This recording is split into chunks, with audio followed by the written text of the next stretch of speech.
Je commence par Audencia, mais ce qu'on va dire sera valable aussi pour Grenoble. À Audencia comme à Grenoble, l'entretien commence par un exposé initial. Un exposé que vous faites qui dure 5 à 6 minutes à Audencia et que vous avez préparé à l'avance pendant une demi-heure. Vous avez une demi-heure pour préparer un exposé de 5 à 6 minutes sur un sujet que vous aurez tiré au sort et vous aurez eu le choix entre deux sujets. On va vous proposer d'un côté un mot, une notion, par exemple la différence ou bien la sincérité. Et puis, on va vous proposer, c'est bien que ça vous fasse rire, on va vous proposer aussi une citation. Le définitif est toujours pour demain, entre parenthèses Samuel Beckett. Ou bien une question. Faut-il respecter ses engagements? Bon, vous choisissez le mot ou la question ou la citation et vous avez une demi-heure pour préparer un exposé de 5 à 6 minutes qui vise à mesurer quoi? Eh bien, nous sommes à Audencia, dans l'école de la culture, dans l'école humaniste, et on va chercher à tester votre capacité à analyser un sujet, à le comprendre, à en tirer une problématique et à répondre à ce problème de façon structurée, cohérente, convaincante. Donc, on n'est pas tout à fait dans un entretien de personnalité, et on est sur un exercice assez original auquel vous allez devoir vous entraîner. J'ai dit, tout commence par l'analyse du sujet et la problématisation. Cette problématisation, c'est-à-dire la transformation du sujet en question problématique, elle n'est pas très compliquée si vous prenez le sujet qui, justement, se présente déjà sous la forme d'une question. Faut-il respecter ses engagements? C'est déjà une problématique. Et comme vous n'êtes pas en train de faire une dissertation de philosophie pour le concours de l'ENS, vous n'allez pas chercher la question qui se cache derrière la question qui est dans le sujet, etc. La problématique, elle est fournie, c'est la question du sujet. Bon. Si vous choisissez la citation, à nouveau, la citation, c'est déjà une problématique. Il suffit de la reformuler sous forme de question et de se demander si le définitif est toujours pour demain, comme le prétend Samuel Beckett. Pour avoir une problématique, en fait, il s'agira de discuter la citation. Alors, bien sûr, ça méritera un petit travail d'explication, d'analyse du sujet, de définition des termes pour expliquer ce que peut vouloir dire Beckett quand il dit le définitif est toujours pour demain. Mais en tout cas, la problématique, elle est là. C'est un peu plus compliqué si vous choisissez le sujet notion, le sujet mot, mais c'est peut-être aussi un peu plus intéressant, parce que là, c'est à vous de passer d'un mot, c'est-à-dire d'un cadrage thématique, à une question, soit un cadrage problématique. Et ce n'est pas non plus quelque chose qu'il va falloir aller chercher très loin. Si vous choisissez par exemple la sincérité, c'est assez facile de se dire par exemple que la sincérité est aujourd'hui une valeur à la mode dans une société qui n'aime rien tant que la transparence, que l'aveu, que la publication de tout, et on pense en particulier en ce moment à la publication du patrimoine de nos responsables politiques, etc. Donc faire ce constat est assez naturel et en découle une question qui est assez naturelle, qui justement consisterait à s'interroger sur la légitimité de cette valorisation, peut-être survalorisation de la sincérité. Est-ce qu'il faut vraiment faire de la sincérité une valeur universelle? Est-ce que la sincérité, c'est vraiment un impératif moral, un impératif catégorique aujourd'hui? Bon, voilà un exemple de problème possible sur un sujet notion. Cette question, ce problème, vous allez essayer de le traiter. Et là, vous êtes très libre dans votre développement. Le tout, c'est qu'il soit organisé, que sa structure soit claire, perceptible, cohérente. Vous n'êtes pas tenu d'appliquer une dialectique tout à fait traditionnelle. Vous n'êtes pas, encore une fois, en train de faire une dissertation. Donc, la structure thèse, antithèse, synthèse n'est pas du tout une obligation ou une prescription. Mais vous pouvez quand même vous raccrocher à vos habitudes que vous avez prises à l'écrit pour structurer un développement. Il y a en particulier une structure que je vous donne comme ça pour que vous ne soyez pas complètement dépourvu le jour J, à laquelle vous pouvez vous raccrocher.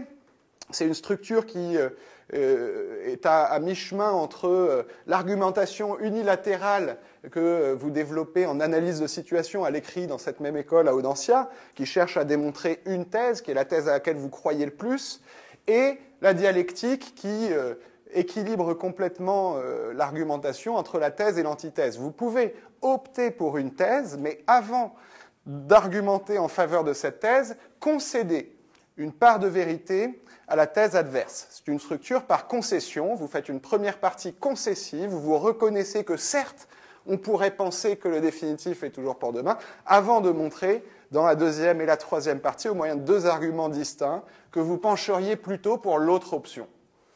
Possibilité parmi d'autres, vous pouvez vous sentir tout à fait libre. Le tout, c'est qu'on ait bien une progression et qu'on avance dans la résolution du problème jusqu'à une petite conclusion finale de 30 secondes, 1 minute, qui rend la parole au jury pour la suite de l'entretien, qui redevient à ce moment-là un entretien normal, c'est-à-dire une discussion avec le jury sur vous, ce que vous êtes, votre personnalité, vos expériences, votre parcours, et puis vos projets, votre projet professionnel ou autre. Voilà pour Audencia. Peut-être préciser quand même, c'est important qu'à Audencia, dans cet exposé, il y a les idées. J'ai présenté une structure de plan possible, mais ces idées, il va falloir les illustrer. Il va falloir les justifier par du précis, du concret. Il va falloir mettre de la chair. Et là, vous avez plusieurs ressources à votre disposition, des ressources sans doute plus larges que dans les autres épreuves. La première, je pense que c'est votre culture générale, mais j'aime pas tellement le mot de culture générale parce que ça pourrait vous laisser penser qu'il va falloir citer du Kant, du Platon, du Heidegger. Or, c'est pas du tout l'idée, à moins que vous soyez vraiment fanatique de Platon, de Kant, de Heidegger, auquel cas, très bien, allez-y, régalez-vous. Mais si votre culture, c'est pas Platon et Heidegger, mais c'est plutôt les protest songs de Bob Dylan, allez-y sur Bob Dylan plutôt que sur Kant et Platon. Parce que le jury cherche à savoir déjà un peu qui vous êtes à travers cet exercice, et donc c'est pas la culture canonique qu'on cherche à voir, mais plutôt la culture singulière, celle qui fait que vous êtes vous et pas un autre candidat. Donc allez chercher dans vos références à vous qui vous définissent et qui parlent de vous. Culture générale, singulière, personnelle. Deuxième réservoir d'idées, d'exemples, d'illustrations, de faits précis, concrets, évidemment l'actualité. Je parlais de la publication du patrimoine des élus. Il y a dans l'actualité un fourmillement d'événements, de faits, de personnages qui peuvent nourrir vos exposés et les brancher un peu sur la société actuelle et le monde qui nous entoure. Donc allez-y, l'actualité. Troisième réservoir potentiel, votre formation académique de juriste ou d'économiste ou peut-être même de physicien ou de géographe. C'est quelque chose qui peut alimenter vraiment votre exposé.